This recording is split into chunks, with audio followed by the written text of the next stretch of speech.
네, 오늘은 출애굽기 18장 말씀 우리 같이 보도록 하겠습니다. 제가 먼저 말씀 봉독합니다. 모세의 장인이며 미디안 제사장인 이드로가 하나님이 모세에게와 자기 백성인 이스라엘에게 하신 일, 곧 여호와께서 이스라엘을 애굽에서 인도하여 내신 모든 일을 들으니라. 모세의 장인 이드로가 모세가 돌려보냈던 그의 아내 십보라와 그의 두 아들을 데리고 왔으니 그 하나의 이름은 게르솜이라. 이는 모세가 이르기를 내가 이방에서 나그네가 되었다 하며 하나의 이름은 엘리에셀이라. 이는 내 아버지의 하나님이 나를 도우사 바로의 칼에서 구원하셨다 함이더라. 모세의 장인 이드로가 모세의 아들들과 그의 아내와 더불어 광야에 들어와 모세에게 이르니 곧 모세가 하나님의 산에 친 곳이라. 그가 모세에게 말을 전하되 내 장인 나 이드로가 내 아내와 그와 함께한 그의 두 아들과 더불어 네게 왔노라. 모세가 나가서 그의 장인을 맞아 절하고 그에게 입맞추고 그들이 서로 문안하고 함께 장막에 들어가서 모세가 여호와께서 이스라엘을 위하여 바로와 애굽 사람에게 행하신 모든 일과 길에서 그들이 당한 모든 고난과 여호와께서 그들을 구원하신 일을 다 그 장인에게 말하매 이드로가 여호와께서 이스라엘에게 큰 은혜를 베푸사 애굽 사람의 손에서 구원하심을 기뻐하여 이드로가 이르되 여호와를 찬송하리로다. 너희를 애굽 사람의 손에서와 바로의 손에서 건져내시고 백성을 애굽 사람의 손 아래에서 건지셨도다. 이제 내가 알았도다. 여호와는 모든 신보다 크심으로 이스라엘에게 교만하게 행하는 그들을 이기셨도다 하고 모세의 장인 이드로가 번제물과 희생제물들을 하나님께 가져오매 아론과 이스라엘 모든 장로가 와서 모세의 장인과 함께 하나님 앞에서 떡을 먹으니라. 이튿날 모세가 백성을 재판하느라고 앉아 있고 백성은 아침부터 저녁까지 모세 곁에 서 있는지라. 모세의 장인이 모세가 백성에게 행하는 모든 일을 보고 이르되 네가 이 백성에게 행하는 이 일이 어찌 됨이냐. 어찌하여 네가 홀로 앉아 있고 백성은 아침부터 저녁까지 내 곁에 서 있느냐. 모세가 그의 장인에게 대답하되 백성이 하나님께 물으려고 내게로 옴이라. 그들이 일이 있으면 내게로 오나니 내가 그 양쪽을 재판하여 하나님의 율례와 법도를 알게 하나이다. 모세의 장인이 그에게 이르되 네가 하는 것이 옳지 못하도다. 너와 또 너와 함께한 이 백성이 필경 기력이 쇠하리니 이 일이 내게 너무 중함이라. 내가 혼자 할 수 없으리라. 이제 내 말을 들으라. 내가 내게 방침을 가르치리니 하나님이 너와 함께 계실지로다. 너는 하나님 앞에서 그 백성을 위하여 그 사건들을 하나님께 가져오며 그들에게 율례와 법도를 가르쳐서 마땅히 갈 길과 할 일을 그들에게 보이고 너는 또 온 백성에게서 가운데서 능력 있는 사람들 곧 하나님을 두려워하며 진실하며 불의한 이익을 미워하는 자를 살펴서 백성 위에 세워 천부장과 백부장과 50부장과 10부장을 삼아 그들이 때를 따라 백성을 재판하게 하라. 큰 일은 모두 내게 가져갈 것이요 작은 일은 모두 그들이 스스로 재판할 것이니 그리하면 그들이 너와 함께 담당할 것인즉 이 일이 내게 쉬우리라. 네가 만일 이 일을 하고 하나님께서도 내게 허락하시면 네가 이 일을 감당하고 이 모든 백성도 자기 곳으로 평안히 가리라. 이에 모세가 자기 장인의 말을 듣고 그 모든 말대로 하여 모세가 이스라엘 무리 중에서 능력 있는 사람들을 택하여 그들을 백성의 우두머리 곧 천부장과 백부장과 50부장과 10부장을 삼음해 그들이 때를 따라 백성을 재판하되 어려운 일은 모세에게 가져오고 모든 작은 일은 스스로 재판하더라. 모세가 그의 장인을 보내니 그가 자기 땅으로 가니라. 아멘. 네, 모세의 장인이죠. 이드로 미디안 땅의 제사장이 모세를 찾아왔습니다. 그런데 이드로가 혼자 온 게 아닙니다. 성경에 보니까 모세가 돌려보냈던 모세의 아내와 두 아들을 함께 데리고 왔죠. 십보라 모세의 부인이죠. 십보라하고 그의 아들들이 언제 다시 돌아갔는지는 성경에 나와 있지 않습니다. 분명히 이드로에게 이제 인사를 하면서 내가 내 형제들이 살아 있는지 이렇게 보러 가겠다 하고서 아브라함이 십보라와 아들들을 데리고 애굽으로 출발을 했었죠. 그런데 여러분들 아마 출애굽기 4장에 기억하실 겁니다. 그 숙소에서 머물러 있을 때 할례 문제로 인해서 자식을 할례시키지 않은 그 사건으로 인해 하나님이 죽이려고 하셨죠. 근데 이제 그게 모세를 죽이려고 하신 건지 그의 아들을 죽이려고 하신 건지는 정확하게 성경에 나와 있지 않다고 그랬습니다. 하여튼 그를 죽이려고 하셨다. 그래서 그 사건 때문에 이 십보라가 칼로 아들의 포피를 베어서 발에 갖다 대서 이제 당신은 나의 피난편이다라는 사건 기억하실 겁니다.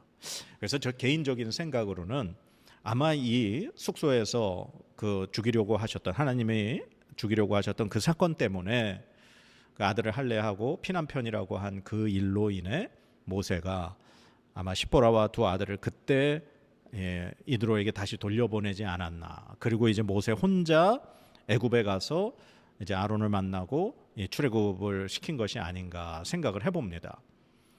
그래서 하여튼 이 광야에서 지금 이스라엘이 진치고 있을 때 이드로가 모세의 아내와 아들들을 데리고 이제 만나러 왔습니다. 그리고 모세가 하나님께서 행하신 이 출애굽 기간 동안 행하신 모든 일을 이드로에게 들려줬죠. 그래서 이드로가 하나님 앞에 감사와 영광을 올려드리고 그리고 이제 번제 제사를 드리면서 이스라엘의 장로들과 함께 떡을 먹으며 즐거워하는 장면이 성경에 나옵니다. 그리고 이제 그 다음 날이 됐습니다. 그 다음 날이 됐는데 이드로가 이상한 광경을 목격한 거죠. 그게 바로 13절 14절입니다.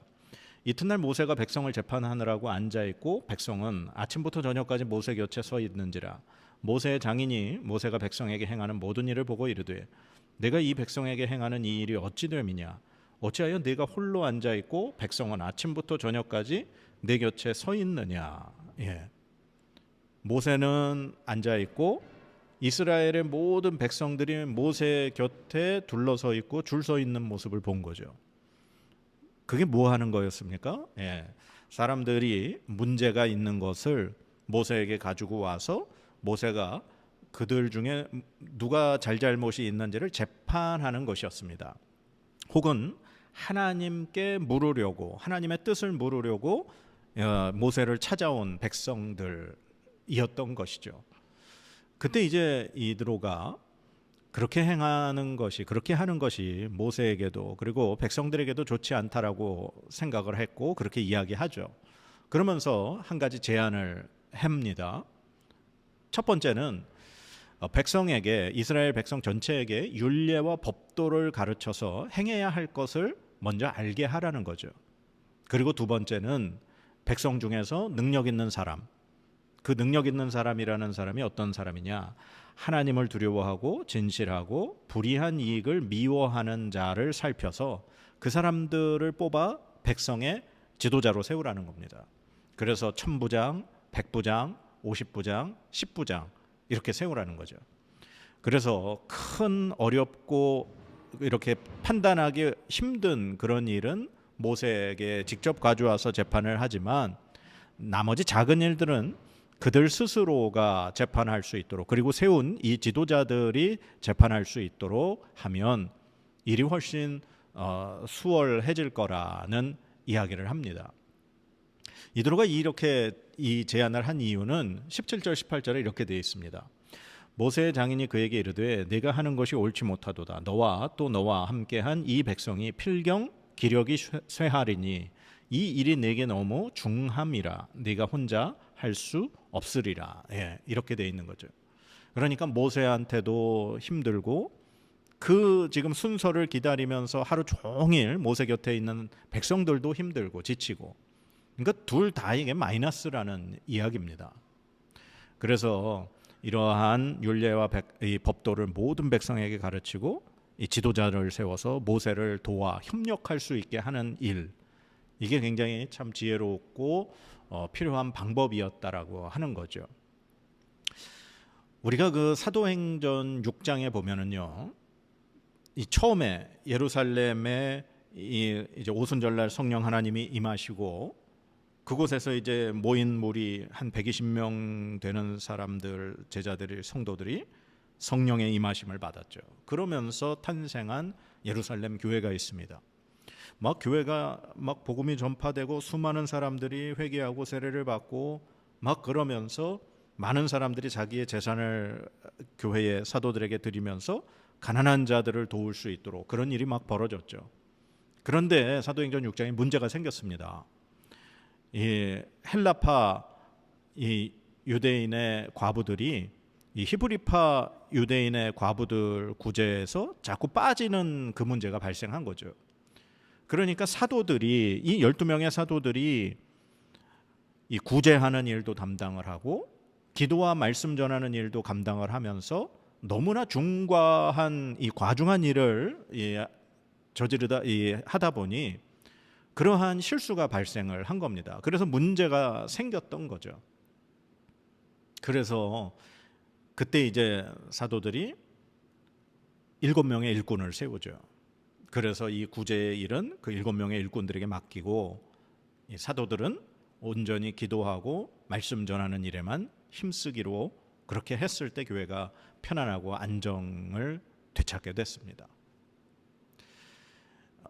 오늘 성경 출애굽기 18장에도 이드로가 이제 능력 있는 사람을 세우라 그랬죠. 그 능력 있는 사람들, 그러니까 이 지도자를 세울 때 지도자를 세우는 기준을 정해 준 겁니다. 그 기준이 뭐였냐? 아까도 봤지만 첫 번째 하나님을 두려워하는 사람, 그 다음에 진실한 사람, 그 다음에 불의한 이익을 미워하는 사람. 이게 바로 지도자가 될 기준이었습니다. 마찬가지로 아까 제가 말씀드렸던 사도행전 6장에서도 7명의 일꾼을 뽑을 때 그냥 뽑은 것이 아닙니다. 사도행전 6장에도 보면 성령과 지혜가 충만하여 칭찬받는 사람이 그 7 일꾼에 뽑힐 자격이 되는 사람이었죠. 교회에서 우리가 이제 직분자들을 세우거나 일꾼들을 세울 때 아무나 세워서는 안 됩니다. 오늘 성경에도 이 1000부장, 100부장, 50부장, 10부장을 세울 때 기준이 있었고 초대교회 예루살렘 교회에서도 7명의 일꾼을 세울 때도 기준이 있었습니다. 오늘날 우리 교회에서도 일꾼을 세울 때, 직분자들을 세울 때 분명한 기준이 있어야 할 것입니다. 그것은 어떤 외형적으로 드러난 그러한 기준이 아니라 오늘 말씀과 같이 하나님 두려워하고 진실하고 불의한 이익을 미워하고 그 다음에 성령과 지혜가 충만한 사람, 칭찬 듣는 사람, 그런 사람이 일꾼으로 뽑혀야 되지 않을까 싶은 생각을 합니다. 그러면 오늘 이 출애굽기에서 이 지도자들을 세웠을 때의 유익은 무엇이었을까요? 모세도 그 힘든 일을 좀 덜 수 있었죠. 아침부터 저녁까지 모세 혼자서 그 수많은 이스라엘 백성들의 문제를 해결해 주는 그 일을 감당했던 모세였죠. 그러나 그 지도자들을 세워서 그들에게 일을 맡겼으니 모세는 훨씬 수월해졌을 겁니다. 한 사람 혼자, 능력 있는 사람 혼자 모든 일을 감당하면 분명히 그 사람이 언젠가는 문제가 생깁니다. 요즘에 그런 표현이 있죠. 번아웃 된다. 지친다는 겁니다. 탈진 상태가 온다는 거죠. 분명히 그렇게 그 많은 일을 모세가 계속 감당하다 보면 모세가 나이도 있고 분명히 모세에게는 문제가 생길 수 있다는 거죠. 그래서 이드로가 그런 조언을 한 겁니다. 우리 교회는 예수 그리스도를 머리로 그 다음에 모든 성도들이 이 각 몸의 지체로 한 몸이 된 교회입니다. 그리스도의 공동체인 거죠. 교회 안에서 한 사람에게 권력이 집중이 되거나 한 사람이 너무 많은 일을 감당하면 분명히 문제가 생깁니다. 교회는 각자가 은사대로 직분에 맞게 감당해야 될 일을 잘 건강하게 감당할 때 교회는 튼튼하게 그리고 건강하게 세워져 가는 겁니다. 모두가 다 팔이 될 수 없고 모두가 다 다리가 될 수 없고 모두가 다 눈이 될 수 없듯이 예수 그리스도를 머리로 하나님이 우리에게 주신 각자의 은사를 찾아 자리에서 최선을 다해 섬기며 봉사할 때 그리고 지도자로서의 역할을 감당할 때 하나님의 교회는 분명히 아름답게 세워지고 하나님이 영광 받으시는 교회가 될 것이라고 생각합니다. 뉴스 같은 데 보면 가끔 이 목사들의 비리 아니면 목사들의 어떠한 이 문제가 발생을 하는 걸 간혹 봅니다. 그런데 보면 대체로 그런 교회는 그 한 목사에게 너무 많은 것들이 집중되어 있는 중앙 집권적인 그런 구조의 교회인 걸 보게 됩니다. 사실 저도 작은 개척교회다 보니까 저 혼자서 모든 걸 다 감당을 하고는 있습니다. 그래서 많이 제 스스로를 좀 살피려고 노력은 하고는 있습니다. 그러나 우리 교회가 만약에 성도들이 늘어나서 어느 정도 규모가 된다면 각자에게 이렇게 맡아서 해야 될 일들을 이렇게 나누어서 지도자를 세워야 될 거라는 것을 저는 생각하고 있습니다. 오늘 이 말씀 통해서 여러분에게 질문하고 싶습니다. 여러분 너무 혼자서 지금 많은 일을 감당하느라 지금 지쳐서 탈진해 가고 있지 않습니까? 아니면 너무 아무것도 안 해서 그냥 비만의 상태로 되어가고 있지는 않습니까? 아까도 말씀드렸지만 교회는 어느 한 사람만 일하는 곳이 아닙니다. 교회는 우리 각자의 은사에 따라 그 지체가 뭔가를 해야 됩니다.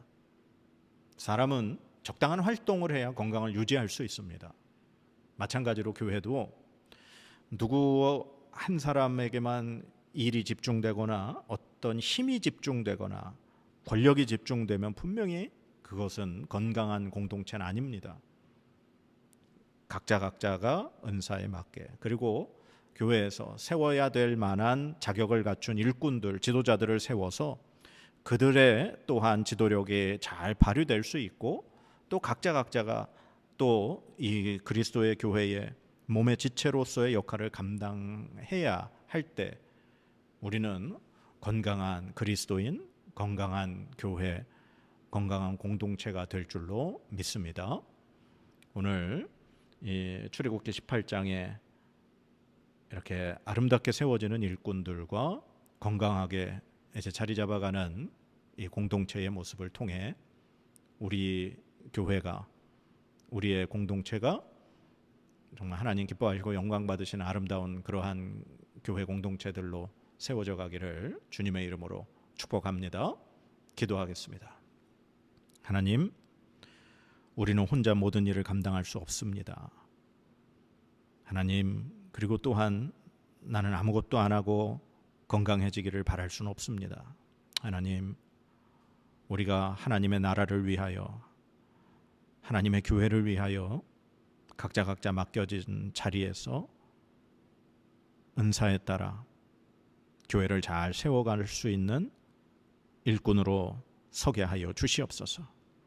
그래서 우리가 온전히 다른 사람을 또 세우고 다른 사람에게 또 순종하며 서로를 격려하고 위로하며 그리스도의 몸된 교회로 우리가 건강하게 하나님의 교회를 세워갈 수 있는 귀한 일꾼들 되게 하여 주시옵소서. 감사드리며 예수님의 이름으로 기도드립니다. 아멘.